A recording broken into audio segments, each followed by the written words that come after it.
Hi, my name is Frances Hicks and I'm from New York City. I got into the hair business because hair is something that I like to do.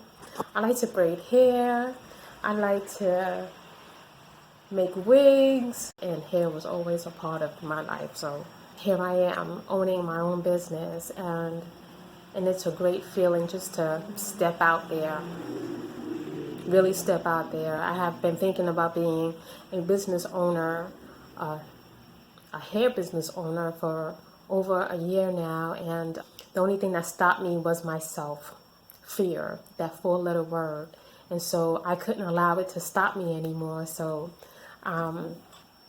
Julia kept sending emails to my account, and she was relentless, and I think I like her perseverance.